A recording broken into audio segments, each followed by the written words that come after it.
sekarang Rabu teman-teman. Dan ini berhasil turun, sudah sesuai target juga. Dan kesimpulannya sih ini adalah salah satu teknik trading yang paling simpel ya, paling simpel, paling sederhana. Oke teman-teman semuanya, ini ada program bagus banget dari Broker XM buat teman-teman yang pengen belajar trading secara gratis. Ini namanya adalah Ruang Lanjutan Indonesia. Caranya gampang, teman-teman login aja ke akun teman-teman, nanti di sebelah kiri cari menu edukasi, cari menu Ruang Lanjutan Indonesia.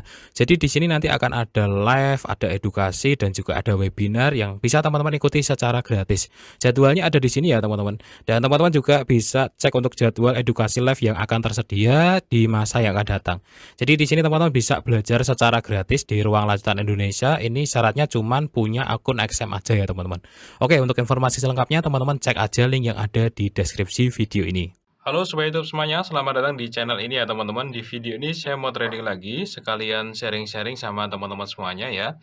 Ini barusan banget saya ambil posisi sell di USD CPY teman-teman. Jadi sedikit cerita ya teman-teman, karena saya itu tadi udah muter-muter sebenarnya. Muter-muter di pair yang lain, tapi pada ini teman-teman ya. Pada aneh pagi ini. Aduh, nggak biasanya sih Euro USD turun, USD CPY juga turun gitu. Jadi mana yang benar gitu. Padahal biasanya suka sebaliknya ya. Dan di pair lain itu belum ada signal yang bagus. Telat sih lebih tepatnya. Ini telat ya. Harusnya di sini entry SL di sini cuman udah terlanjur jalan. SL-nya kejauhan, ini juga telat USD cut. Aduh, ini pagi-pagi udah terbang aja. Padahal ini bagus untuk posisi buy di sini tadi. SL-nya di sini saya buka market udah pada ini teman-teman, pada jalan. Oh, ini juga. Ya ini signal sell teman-teman.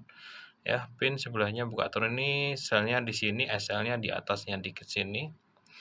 Banyak sebenarnya, cuman kenapa gitu pagi-pagi gini jam 8 kurang udah pada jalan semua. Aduh, dan saya dapat ini ya belum turun di USD CPY. Oke, saya bahas ya kenapa saya sell di sini. Yang pasti langsung kelihatan adalah ini time frame D1 dan di sini ada signal sell dari candlestick-nya, teman-teman. Ya, di sini ada doji, sebelahnya dibuka turun. Ya, ini signal sell. Dan biasanya di D1 itu lumayan kuat teman-teman. Dan kalau teman-teman mau perhatikan baik-baik, ini signal sell itu di zona supply yang sebelumnya dia turun ke sini ya. Jadi ini juga supply demand super resistance-nya bagus juga ada di zona supply ya, di sininya terbentuk signal sell yang mana targetnya adalah ke daerah sini gitu. Selain zona supply teman-teman, apa itu namanya ya? Dari segi tren juga mendukung untuk ambil posisi sell teman-teman. Oke ya, ini supply ada candlestick sell, ya udah diambil aja kayak gitu. Kemudian kita masuk di time frame H4 ya. Time frame H4 ini menandakan bahwa ada perubahan tren ya di garis besarnya. Yang mana awalnya trennya tuh naik ya, ini naik tapi tiba-tiba resistennya turun di sini ya. Yang tadinya harusnya naiknya kan di sini ya kalau trennya naik terus ya gitu. Oke, di H4 plus D1. H4-nya harus sell, D1-nya harus sell, nggak boleh berlawanan. Ini sell ya signalnya ya. Candlestick-nya H4 sell, D1 sell juga.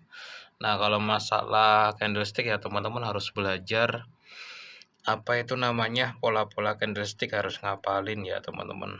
Kalau nggak ngapalin ya nggak bisa. Kemudian tunggu pola-pola candlestick itu muncul di zona supply demand super resisten dan pakai time frame H4 plus D1 gitu doang sih teknik saya tuh. Jadi kalau diulang 1000 kali pun juga caranya bakalan sama seperti itu. 154653. SL-nya ini ngeri teman-teman, SL-nya lebar. Itu kalau sampai situ bisa minus sekitar 50-an ya dolar resikonya sekali trading.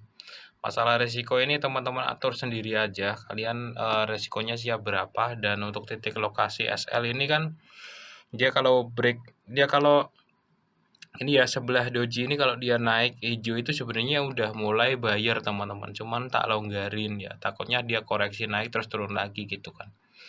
Gitu. Jadi ini patokannya ini, kalau dia lebih tinggi di sini ya udah signal ini udah nggak berlaku kayak gitu ya teman-teman ya. Oke ya teman-teman, saya skip dulu, ini adalah hari Selasa jam 8 pagi ya, tanggalnya apain aja, nanti tak lanjut lagi pembahasannya.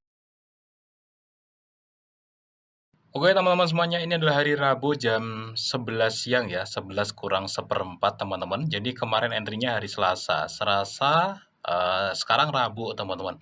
Dan ini berhasil turun, sudah sesuai target juga.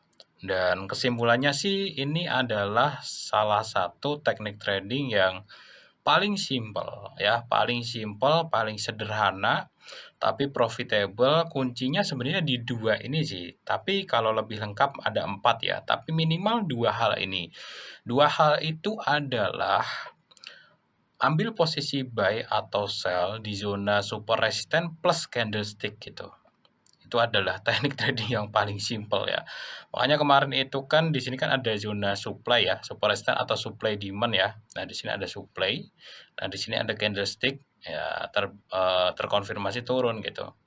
Jadi selain pola candlestick ini ya harus diperhatikan juga sell-nya itu di zona apa gitu. Kemarin kan di supply ini ya turun ya. Ini juga turun. Ini di time frame H4 plus D1 ya kemarin. Jadi kalau lebih bagus lagi ya dipadukan kayak yang saya bilang gitu, H4-nya sell, D1-nya juga sell gitu. Itu syarat yang ketiga. Dan syarat yang keempat, trendline dan yang lainnya juga dicek ya. Tapi minimal ya teman-teman, kalau saya itu buy atau sell di zona-zona penting kayak gini, ketika candlestick-nya sudah terbentuk di sini ya teman-teman, signalnya kayak gitu ya. Itu sebenarnya udah memenuhi syarat sih.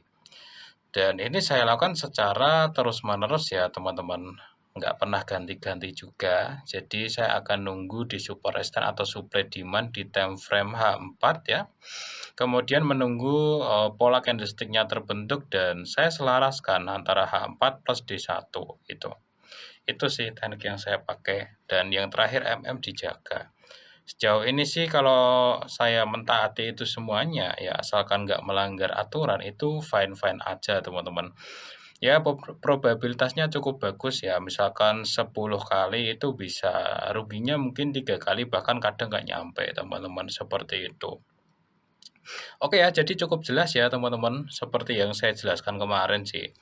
Candlestick ini menjadi perhatian penting, apalagi ini muncul di time frame D1 teman-teman. Ya sebelahnya ini kalian perhatikan aja, sama zonanya itu cocok untuk buy atau sell. Candlestick ini menjadi salah satu penentu penting ya. Ya setelah pin dia dibuka turun kan sinyal sell-nya aktif tuh teman-teman. Makanya saya sell di sini ya, sell di sini. Nah, selain itu juga kan dari segi trendline itu kemarin sudah tak jelasin ya, kalau trennya tuh mulai berubah ya, ada perubahan tren. Yang tadinya naik terus ya, resisten-resistennya tiba-tiba resistennya makin turun gitu. Ada apa? Ya berarti ada yang namanya perubahan tren. Yang tadinya trennya bullish, di sini ada perubahan menjadi bearish. Makanya teman-teman screenshot aja dan kalian perdalam kelima hal ini. Support resistance, supply demand, trendline, candlestick, dan time frame-nya ini bebas sih. Tapi kalau saya pakainya ini H4 plus D1, dijaga. Kalau sudah bisa 6 ini ya sudah tinggal ini aja teman-teman, tinggal konsistensi aja gitu. Terkadang yang susah itu kita melawan psikologi saja ya.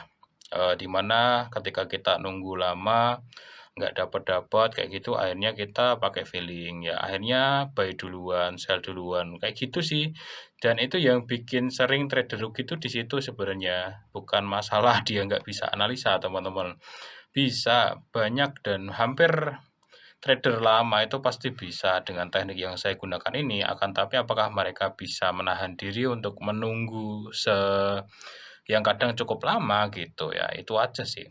Oke ya teman-teman, sekian ya sharing dari saya pada kesempatan kali ini dan ini dapat sekitar 200 ya. 199,35. Mbok ya sekalian digenepin 200 ya. Oke, ini malah jadi 198. Tadi sebenarnya udah 200 loh teman-teman.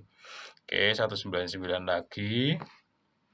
Oke lah, nggak apa-apa lah dapat segini ya. Anggap aja 200 ya teman-teman ya. Kurang setengah dolar. Oke ya teman-teman ya, sekian ya sharing dari saya pada kesempatan kali ini. Nanti dilanjut lagi ya di episode episode yang lain teman-teman. Di market yang lain tentu saja. Oke, ini udah pas 200 sip. Sekian dulu ya teman-teman semuanya. Kalau ada yang tanyakan tentang pembahasan kali ini, silahkan tanyakan aja di kolom komentar. Sebenarnya ini trennya masih agak panjang sih, cuman kan saya waspada juga karena kondisi ekonomi Jepang itu lemah teman-teman. Di versus dengan USD gitu, saya waspada ini cuman koreksi doang takutnya. Ini kan ada resisten ya, bisa jadi koreksi nanti naik lagi gitu loh. Kalau segi teknikal sih bagus ini untuk hold, swing atau bahkan long term ya kalau dari segi teknikal. Cuman kalau lihat, dari perekonomian Jepang yang begitu ya nggak berani saya. Ya saya kan trader daily juga sih, tapi cuman sekedar pandangan aja gitu ya. Kalau kita padukan dengan, fundamental itu sebenarnya ini mungkin bisa jadi cuman koreksi nanti naik lagi kayak gitu teman-teman. Oke ya, sekian dulu.